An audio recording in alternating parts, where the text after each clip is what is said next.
Hi అండి. అందరికీ నమస్కారం. Welcome to my channel. ఈ వీడియోలో ఏపీ ప్రభుత్వ ఉద్యోగులకు సంక్రాంతి కానుక ప్రకటించిన చంద్రబాబు. మరి దీనికి సంబంధించిన పూర్తి వివరాలు వీడియోలో తెలుసుకుందాము. వీడియో అయితే ఎక్కడ గాని స్కిప్ చేయకుండా ఎండ్ వరకు చూసేయండి. అప్పుడే ఇన్ఫర్మేషన్ పూర్తిగా అర్థమవుతుంది. అలాగే వీడియో చూస్తున్న ప్రతి ఒక్కరు వీడియోకైతే లైక్ చేయండి ఫ్రెండ్స్. ఈ వీడియోని తోటి ఉద్యోగ పెన్షన్ మిత్రులతో అయితే షేర్ చేయండి. కొత్తగా మన ఛానల్ చూస్తున్నవారు ఇంకా ఎవరైనా సబ్స్క్రైబ్ చేసుకున్నట్లయితే వెంటనే మన ఛానల్‌ని సబ్స్క్రైబ్ చేసుకోండి. సో, దీని ద్వారా నేను చేసే లేటెస్ట్ వీడియోస్ అన్నీ మీ వరకు రీచ్ అవుతాయి. ఇక ఆలస్యం చేయకుండా వివరాల్లోకైతే వెళ్ళిపోదాము. ఫ్రెండ్స్ ఇక విషయానికొచ్చినట్లయితే ఆంధ్రప్రదేశ్ రాష్ట్ర ప్రభుత్వ ఉద్యోగులకు ప్రభుత్వం నూతన సంవత్సరం కానుకగా ఒక అద్భుతమైన శుభవార్తను అందించింది.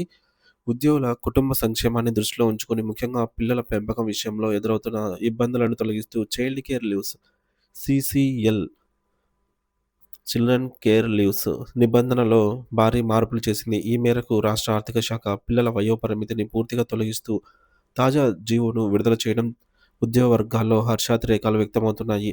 ఈ కొత్త నిబంధనల ప్రకారం రాష్ట్రంలోని మహిళా ప్రభుత్వ ఉద్యోగులు మరియు ఒంటరి పురుష ఉద్యోగులు తమ సర్వీస్ కాలంలో మొత్తంలో కూడా 180 రోజుల పాటు చైల్డ్ కేర్ లీవ్స్‌ను వినియోగించుకునే అవకాశం కల్పించారు.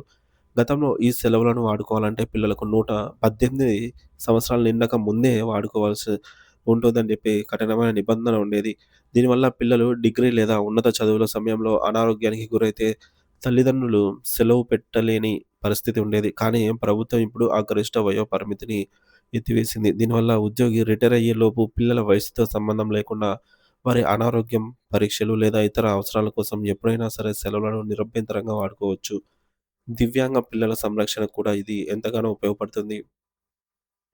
ఇదిలా ఉంటే ప్రభుత్వం ఉద్యోగులకు మేలు చేసే మరో నిర్ణయం కూడా ఇటీవలే అమల్లోకి తెచ్చింది. సాధారణంగా మహిళా ఉద్యోగులకు ప్రసూతి సెలవులు మంజూరు చేసేటప్పుడు ఇద్దరు పిల్లల వరకు మాత్రమే అనే నిబంధన ఉండేది. ఉమ్మడి ఆంధ్రప్రదేశ్‌లో ఈ సెలవులను 120 రోజుల నుంచి 180 రోజులకు పెంచినప్పటికీ ఇద్దరు పిల్లల పరిమితి మాత్రం కొనసాగింది.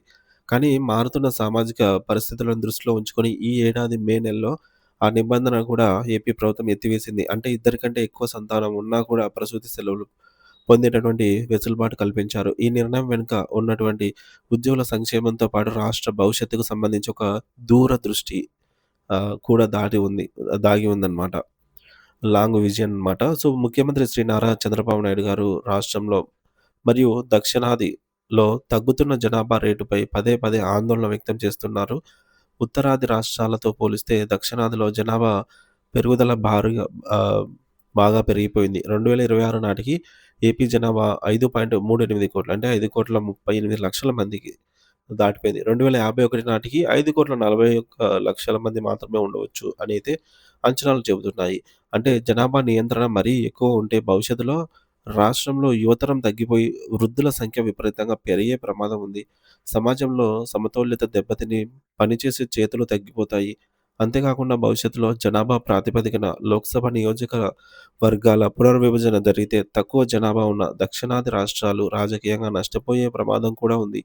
ఈ పరిణామాలన్నిటిని దృష్టిలో ఉంచుకొని జనాభా పెరుగుదలను ప్రోత్సహించడానికి పిల్లలను కనే దంపతులకు అండగా నిలవడానికి ప్రభుత్వం ఈ విధమైన ప్రోత్సాహకాలు మరియు సెలవులను సడలింపులను అమలు చేస్తోంది. మొత్తానికి ప్రభుత్వం తీసుకున్న ఈ నిర్ణయం అటు ఉద్యోగులకు వ్యక్తిగతంగాను, ఇటు రాష్ట్రానికి సామాజికంగాను మేలు చేస్తుంది అనైతే చెప్పవచ్చు.